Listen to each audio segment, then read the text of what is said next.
Kyrie Jesu Domine, dona eis requiem. Kyrie Jesu Domine. Good morning, everybody, and happy Monday. Let's cue the music. So anyway, on this Monday morning, as we're all facing adapted lifestyles, let's turn down our music, because indeed people are strange. But anyway, today's first reading is pretty phenomenal. It is from Isaiah, and the Lord is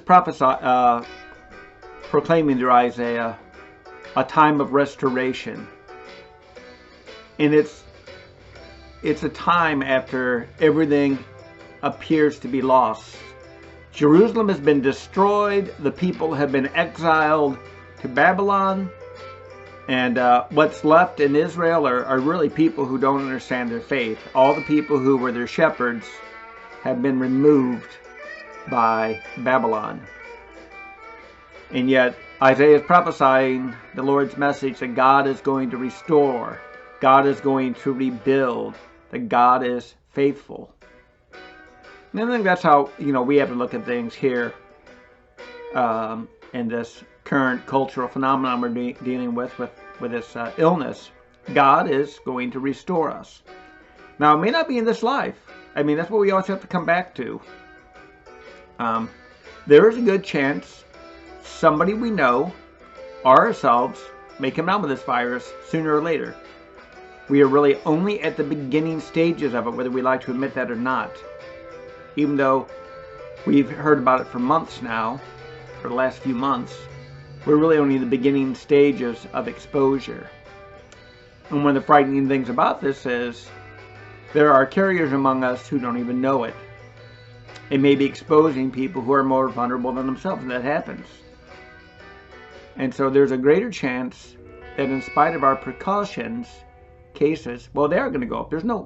They will go up. They are going to go up.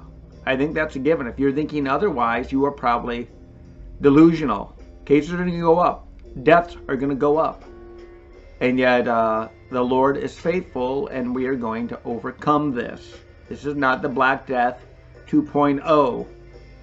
This is just a highly contagious, frightening bug that we're worried about, that makes people we care about a lot, our elderly and immune vulnerable and respiratory vulnerable people, we're concerned about that. Now that we're not concerned about everybody else, but we think they have greater odds of surviving it. Those people do not. So I want to take the last couple minutes, if we're really trusting God, here's something I would really invite you as Christians to ponder. Do not be part of the culture of accusation. Because the culture of accusation is waiting to blame and destroy individuals. And Christians should never participate in that. And we should be ashamed if we buy into it. Sooner or later, a government official, president, Congress, governor, whoever, is going to say, let's all go back to work and back to normalcy. Whether that's gradual or more instantaneously, they're going to make that decision. And if it's premature, the see here crowd is going to go bananas. And the accusation is going to be, you rushed it, you didn't care about us, all you wanted to do was blah, blah, blah. Save the economy. Christians should not be part of that chorus. We should be fighting against it. All these things we measure in life. The economy is not the most important. In the end, your life's most important. But guess what? Your life is dependent on the economy just as it is dependent on good health. Those two things are not mutually exclusive. None of us have an inexhaustible supply of wealth. Well, I shouldn't say that. Millionaires and billionaires might, but I don't have a grudge against them for having that. To have a grievance against the well-off is ridiculous for a Christian. Envy is one of the sins of the devil, and we need not ever embrace it. But fear is also a sin of the devil. He's terrified of God. All of them are. Anyway, don't be part of the culture of accusation and destruction and blame.